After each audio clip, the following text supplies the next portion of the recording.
Ever heard a man destroy his own future not with his fists, but with just one sentence? Some men don't need enemies to fall. They take themselves down one careless sentence at a time. Not with fists, not with violence, but with words. Words that sound tough, sound confident, maybe even wise. Yet underneath, it's just fear polished, packaged, and hidden behind lazy masculinity. You've heard these phrases before. They slip out in conversations and sound harmless, even strong. But what they really signal is this: a man who stopped growing, stopped reflecting, and started coasting through life on autopilot. The Stoics warned us, speech is the mirror of the mind. When your words are built on ego, pride, or life begins to mirror that same weakness. This video doesn't sugarcoat. We're calling out 6 common phrases that foolish men say, words that quietly erode your discipline, destroy your dignity, and strip away your self-respect without you even noticing. But more importantly, we'll show you what a Stoic man says instead. Because language isn't just noise, it's a signal. Every word you speak either forges your character or fractures it. If you've ever said something and instantly regretted how weak it made you feel, this video might sting, but in the best possible way. So before your words do more damage than your enemies ever could, let's break the silence. One of the most deceptively dangerous sentences a man can say is, "That's just how I am." It sounds strong, final, certain, but underneath, it's pure surrender. Not surrender to truth or principle, but surrender to stagnation. This line is often used by men who confuse rigidity with strength. They stop growing, stop questioning. They plant themselves in one spot for years, believing stillness is integrity. But it's not. It's ego wearing the mask of conviction. I once knew a man, Carl, retired Navy, always sharply dressed, the kind of presence that could command a room without saying much. But the people closest to him, they knew the truth. Carl was stuck, emotionally frozen in time. When his wife asked for more openness, more vulnerability, he'd deflect. "I'm not built like that." When his son tried to heal past wounds, Carl would shrug. "That's not how I do things." There were no big arguments, no explosive endings. But slowly, everything fell apart. His marriage, his bond with his son, they faded. Not with a bang, but with a long, quiet silence. And when his wife finally left, she didn't slam the door. She simply stopped waiting for a man who refused to evolve. That's what makes this phrase so quietly destructive.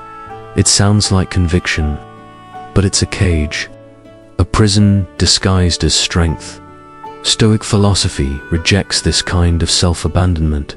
Seneca wrote, "As long as you live, keep learning how to live." And that hits harder the older you get. Life doesn't stop shaping you unless you stop listening. But many men, especially as they age, confuse years of repetition with wisdom. But experience is not the same as insight. A man who keeps repeating the same excuse becomes a statue of himself, solid, unmoving, and ultimately irrelevant. A Stoic man doesn't hide behind his identity. He refines it constantly. He listens, not because he's weak, but because he's wise enough to understand this. Each day is a fresh chance to sharpen who he is. Discipline doesn't mean staying the same. It means choosing progress over pride. The man who says, "That's just how I am," hasn't just stopped growing, he's begun to rot. And once that rot sets in, it seeps into everything. His words grow shorter, his mind closes tighter, his life shrinks into a pattern of stubbornness and resistance, until one day, All that's left is a worn-out phrase, and a long list of people who stopped waiting for him to change. The Stoic man doesn't cling to identity like armor. He wields truth like a whetstone. He adjusts, he evolves, not because the world forces him to, but because his soul demands it. And if that first phrase didn't sting, the next one will. Now let's talk about the man who confuses silence with strength and hides from everything real behind that lie. According to research from the American Psychological Association, men who suppress their emotions are at a much higher risk of depression, cardiovascular disease, and even early death. And yet, despite all the evidence, one of the most damaging lies passed down from man to man, especially in older generations, is the belief that real men don't talk about feelings. It's passed down like an heirloom, worn like a badge of honor. But deep down, it's not strength, it's fear in disguise. Men who cling to this idea aren't showing resilience. They're avoiding the inner war they're too afraid to face. This phrase isn't about masculinity, it's about hiding. It's the emotional equivalent of closing the blinds and hoping the storm outside just goes away. But it doesn't. Instead, pain, confusion, and resentment begin to rot quietly beneath the surface, until one day it erupts as rage, addiction, or total emotional shutdown. A man who believes he has to bury every feeling just to be respected doesn't realize he's really burying himself alive. This is where Stoicism is often misunderstood. People here control your emotions and assume it means deny them, but that's not Stoicism, that's avoidance. The Stoics never taught emotional suppression, they taught emotional clarity. Marcus Aurelius, one of the most powerful rulers in history, wrote privately about his fears, his grief, his flaws. He didn't broadcast them to the world. He faced them. He broke them down so they wouldn't break him down. A Stoic man doesn't fear emotions. He fears being ruled by emotions he refuses to name. Emotional maturity doesn't mean you collapse in front of strangers. It doesn't mean numbing yourself into Stoic co-SPL. It means you observe what's happening inside you, quietly, honestly, without mercy, and choose to respond from stillness, not impulse. Men who refuse to talk about what they're carrying are often the ones carrying the deepest wounds. They believe that showing no cracks makes them stronger. But the truth is, it's the cracks that let the light of wisdom shine through.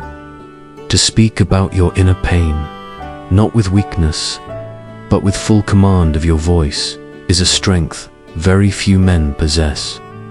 The harsh truth, the man who never speaks about his inner life, is often the one most controlled by it. And if you can't admit the truth to yourself, someone else will eventually live in the shadow of your silence. Stoicism doesn't ask for silence. It asks for honesty. You don't have to cry in front of strangers, but you do have to stop pretending you don't feel anything.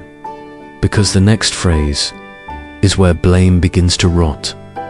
Everything a man could have taken ownership of, few phrases reveal a man's inner weakness faster than "it's not my fault." On the surface, it sounds like a defense, but beneath it, it's a confession of surrender. This is the language of a man who has given up control over his own life, a man who believes the world simply happens to him, that he's always the victim, never the cause, never the solution. And that mindset doesn't just erode dignity, it slowly sterilizes his entire existence. The Stoics saw this mentality as the beginning of moral decay. Epictetus wrote, "It is not events that disturb us, but our opinions about them." What does that mean? It means that your circumstances are rarely the true enemy. It's how you interpret them that gives them their power. And no interpretation is more destructive than this one. It's someone else's responsibility, not mine. The man who constantly blames the economy, his boss, his wife, his childhood, his ex, his enemies, or even fate, isn't explaining pain. He's giving away his power. And worse, he becomes deaf to the one voice that could change everything, his own. Marcus Aurelius once wrote, "You have power over your mind, not outside events. Realize this, and you will find strength." A man who refuses this truth isn't stoic. He's a prisoner of excuses. Blame is easy. It's a reflex for those unwilling to reflect. But responsibility that requires structure, it demands that you stop waiting for apologies, stop hoping the conditions change, and start asking yourself one brutal question: what can I control? The answer, always the same: your reaction, your direction, your discipline.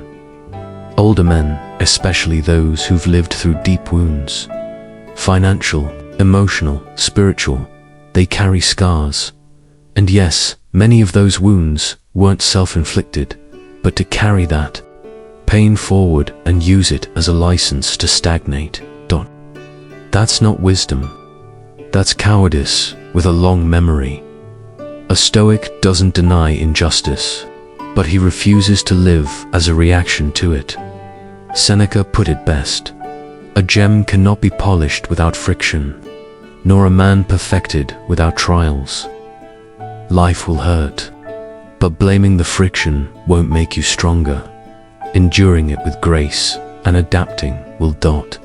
So next time something falls apart and you feel that phrase rising in your throat, catch it, hold it, replace it. Don't say, "It's not my fault."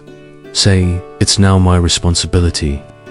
Because that shift, that subtle, inward pivot, is the line between a man who stays bitter and one who grows better.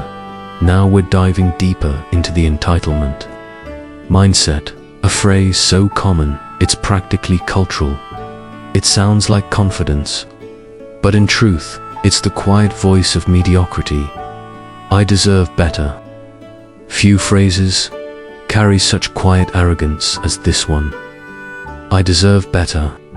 It sounds like but more often, it's a mask for resentment, laziness, and inflated expectations.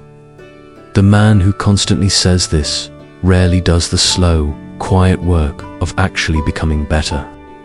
Instead, he waits, he demands, he expects life or other people to hand over something cleaner, richer, more rewarding, just because he exists. But Stoicism dismantles that entire mindset. It teaches that life owes you nothing, and dignity doesn't come from what you think you're entitled to. It comes from what you consistently cultivate, regardless of the outcome. Marcus Aurelius wrote, "Do not waste time wondering what a good man should be. Be one." That one line slices through entitlement like a blade. It doesn't ask what you've been denied. It asks, what are you doing right now to align with virtue?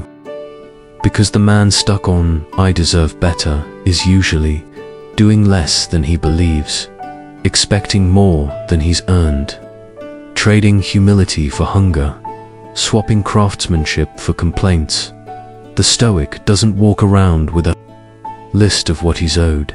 He walks with discipline, with silence, and a quiet willingness to do what's hard, without begging the world for applause. Epictetus said it simply: first, say to yourself what you would be, then do what you have.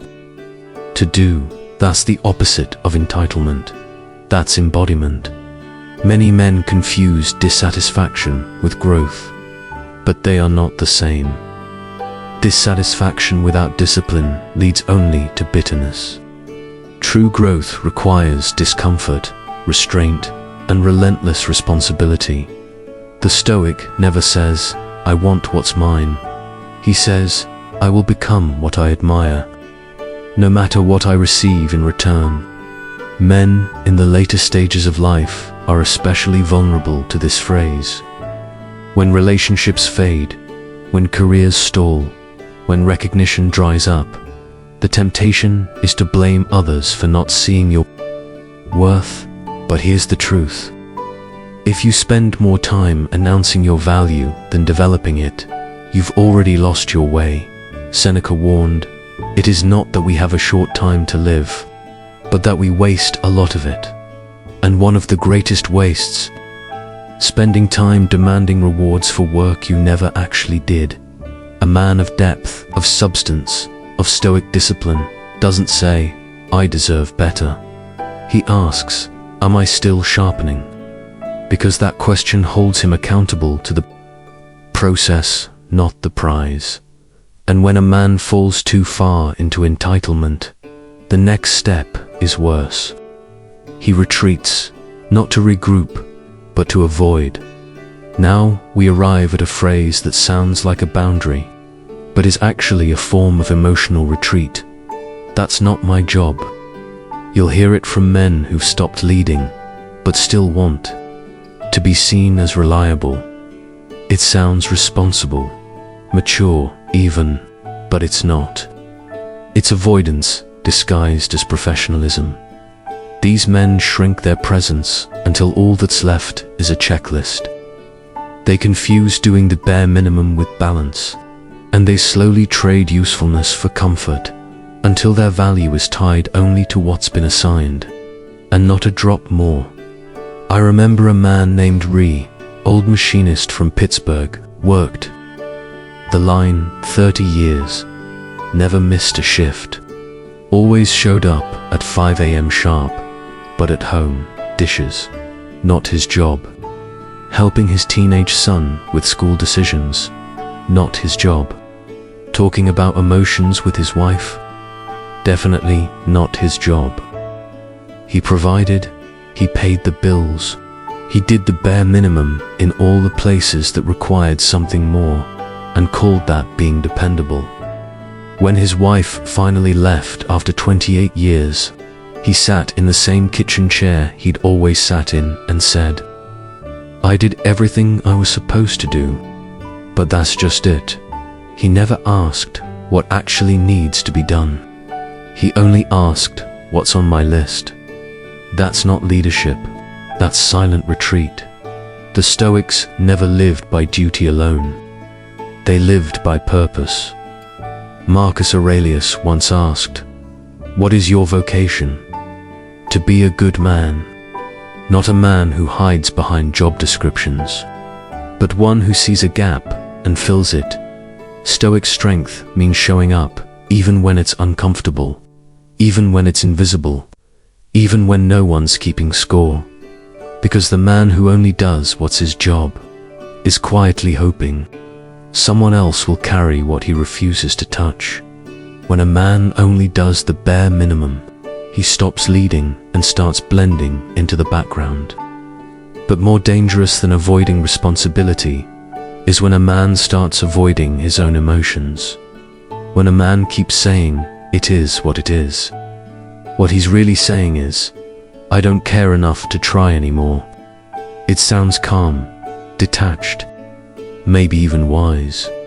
But beneath the surface, it's not serenity.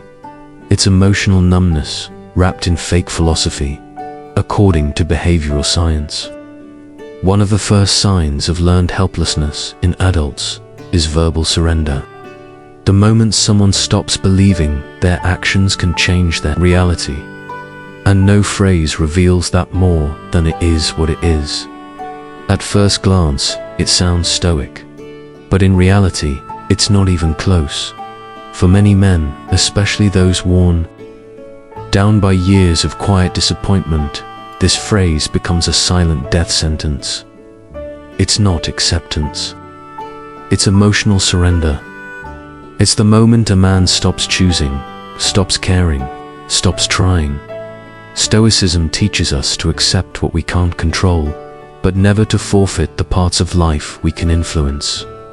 Marcus Aurelius once said, "You have power over your mind, not external events. Realize this, and you will find strength." That's a call to action, not an excuse to shut down.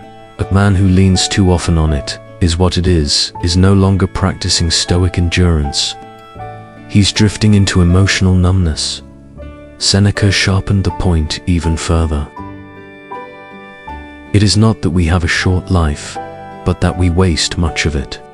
And a man who keeps muttering this phrase isn't just wasting time, he's wasting his conviction, his sense of purpose, his very will to act. The deeper tragedy is that this mindset doesn't stay contained. It seeps into your relationships, into your ambitions, into your health. The man who stops fighting for what matters, who stops choosing how he responds, becomes a stranger to his own life. Detached, passive, and slowly invisible. There's a difference between composure and collapse. Stoic composure says, "I see this clearly, and I will act within my power." Collapse says, "I see this, and I give up." One sharpens you, the other sedates you. A Stoic doesn't mutter, "It is what it is." When life gets hard, he observes, accepts, and then responds. Not with whining or rage, but with precision. Life will hurt you. People will fail you. The world will not bend to your desires. But that's not a permission slip to rot in passivity. So the next time this phrase rises in your chest, pause. Ask yourself, is this true Stoic acceptance? Or am I just too tired to care? Because every time you choose passivity, you become easier to ignore. And one day you'll wake up, not respected, not feared, not loved, just unnoticed. And that's the cruelest fate for a man who was once capable of far more. Let's end with clarity. Now that you know these 6 phrases are quietly eating away at your power, there's only one question left. What will you say instead? Every man leaves a trail, sometimes in actions, sometimes in words, but more often in the phrases he repeats when he's not performing. And these 6 phrases, they don't just sound weak, they are weakness, distilled into words, repeated long enough. They don't just shape your speech, they become your identity. But here's the twist. That identity is not final, not if you have the courage to face it, because weakness isn't the real enemy. Denial is. Marcus Aurelius said, "The soul becomes dyed with the color of its thoughts." So if you speak like a victim, don't be surprised when you suffer like one. But if you start to speak with clarity, even when you're alone, even when no one's listening, you'll begin to rebuild something stronger than reputation. Character. A Stoic man doesn't speak to impress. He speaks with precision, restraint, and awareness. And when he's silent, that silence carries weight. If this video hit a nerve, good, that's where growth begins. Like the video, subscribe to the channel, and leave a comment. I choose strength over sound. Because foolish men fill the air with noise, but the wise, they speak, and the world leans in.